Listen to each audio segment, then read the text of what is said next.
Saskatchewan Pulse Growers was established in the mid-1980s as a pulse crop development board to help to further develop an emerging pulse crop industry in the province at that time.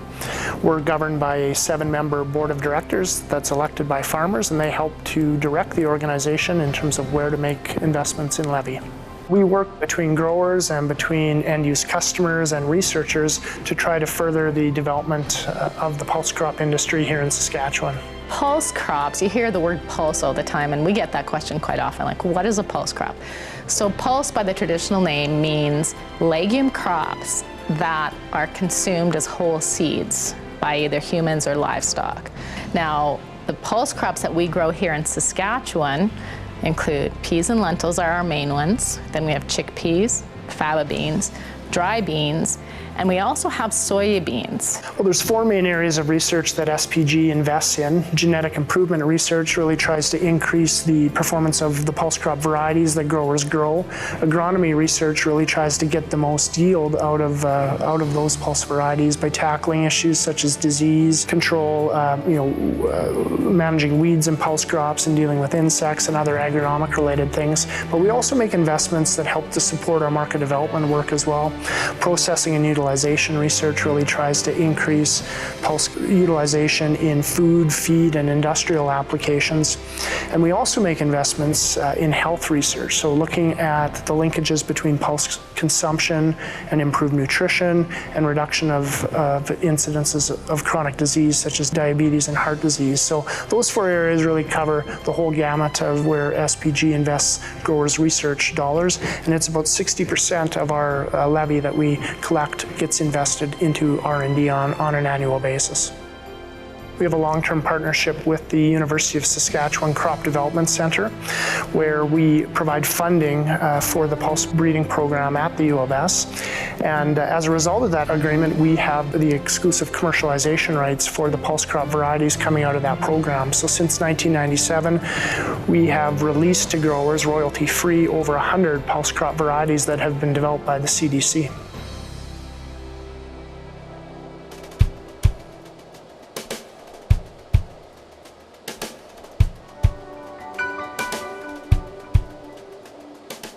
The Crop Development Center was established in the 1970s, whose mandate was variety development for Saskatchewan.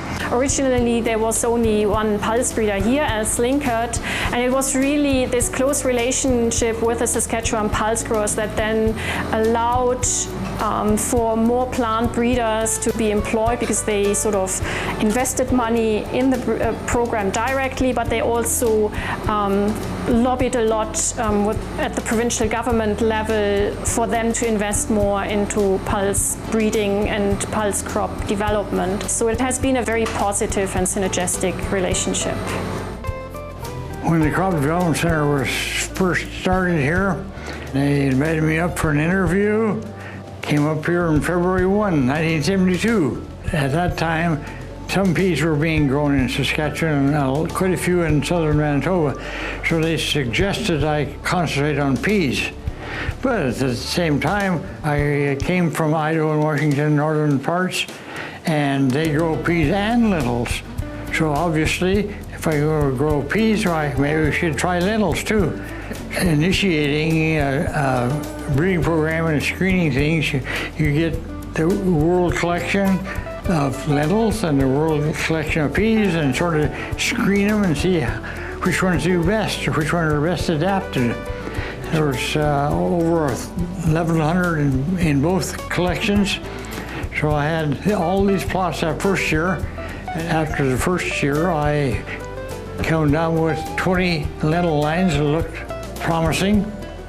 So I grew them out in replicated plots the next year, and 2 of them looked pretty good. And one was a large seeded one and one was a small seeded one. And so I selected the large seeded one, originally from Turkey, and we called it Laird because a farmer by the name of Thomas Laird at Rosetown had donated $25,000 to the University of Saskatchewan for crop research, and one of our test plots was in the Rosetown area. In pulses, large bright seeds are favored. The consumer looks at them and sees them and say, hey, that's best, whether they taste different or not, but big and bright. Yeah, lentils have really grown in popularity in Saskatchewan. We produce well over 90% of the lentils that are exported out of Canada. And we produce a number of different types of lentils. So we have green lentils, and then we have red lentils. So these ones are the ones that you'll see in the supermarket that the cotyledons are red, so when they're split, they have a nice red coloring. And this is a black lentil, or what we call an Indian head lentil, and they call it a beluga lentil in the States. And here is a small green. So you can see there the green tinge to this one versus the red tinge to this. And this is, if you took the seed coat off of that, you can see where the red comes from. That's one thing about lentils. Well, two things. They're quick cooking, cook in a matter of 15, 20 minutes, even the large seeded ones. And they also have very bland flavor. So you can put any flavoring, any spice, any meat, anything you want in there to give it a better flavor or more appealing flavor to the individual consumer. And so it's sort of magic in that respect too.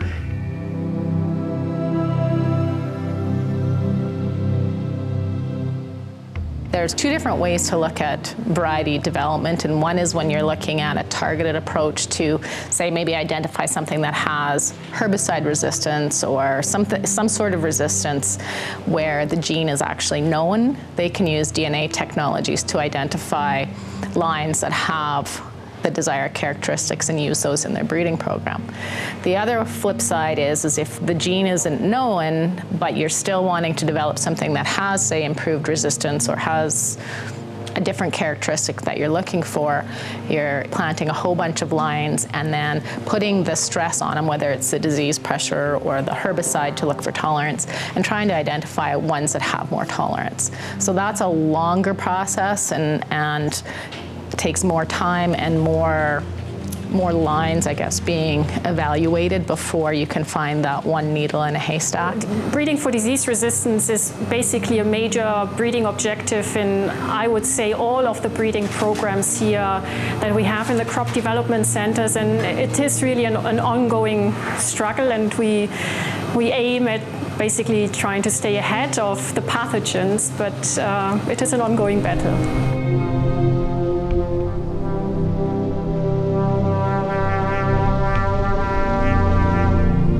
If an agronomist or a producer comes across something that they can't identify what the cause is or what the problem actually is, we can bring the experts in to help identify what that is, or point them in the right direction. If it's a lab that we need to send samples in to get disease identification done, or if it's a weed we can't seem to identify, send it in and get it identified.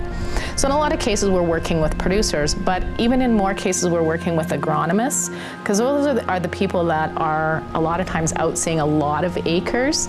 So part of our program is about training the agronomists so that they can help the producers. And really, producers are agronomists themselves because they're out there making the decisions in their fields and having to learn. So it kind of encompasses them as well. So training is a big part in making sure that the information out there is what people need. And if there's any gaps in that information, we need to address that and make sure that we have it for future. These are pea yield trials. Each plot is a different variety. The varieties are replicated 2 to 3 times in each of the experiments. The objective here is to determine which ones yield better. One of the criteria we look for when we're releasing new varieties for the farmers. Chickpeas, we have a couple different types of chickpeas. We have the kabuli, which are the bigger, lighter colored ones. And then the other type of chickpeas that we produce here are the desi chickpeas, and you can see the difference in color. Slight difference in shape. The desis are a little bit more angular. I'm going to show you now a green chickpea. So there's a black and a green, which are 2 newer varieties. The uptake on them has been kind of slow, but they're unique. And that's one of the nice things that working with the Crop Development Center is not only do they target, say, disease and herbicide resistance and things like that, in their breeding programs, when they have something unique that pops up, when you're doing all these crosses and there's something that's unique, they will try to develop a market for it or work with somebody to develop a market for it. So it's not just those varieties that we're focusing on improved disease resistance. It's all of a sudden, oh, I've got a green Desi chickpea. What can we do with that? And is there some market potential? So it's giving many different options for access into different markets. Well, in research, there's always something new, but we're also part of international networks, working in collaborations around the world, working for variety development for some third world countries, and we help feed the world.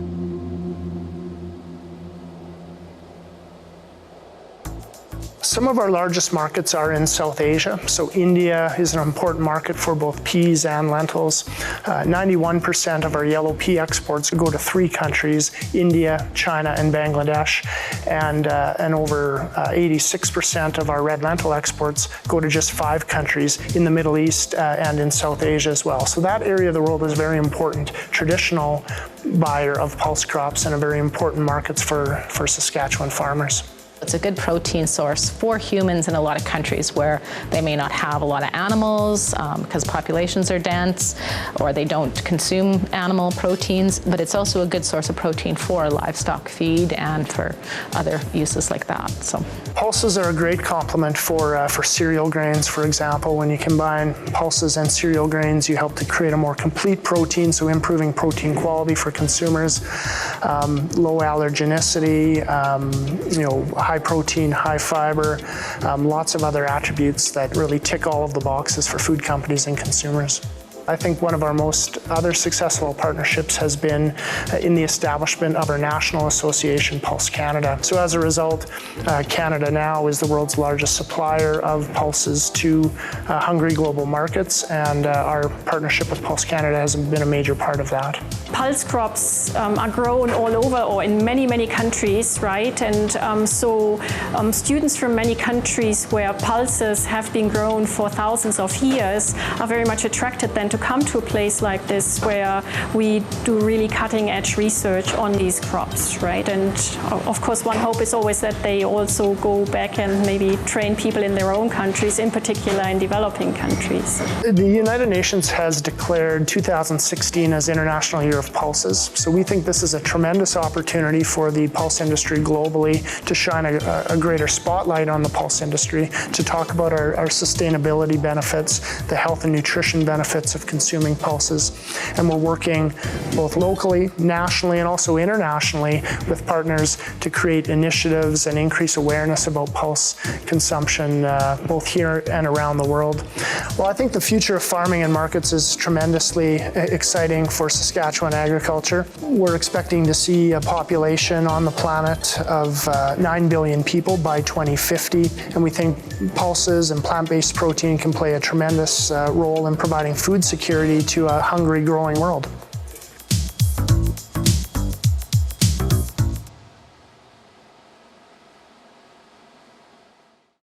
If you have program ideas that you'd like to see on maxTV Local On Demand, write us at max.local@sasktel.com.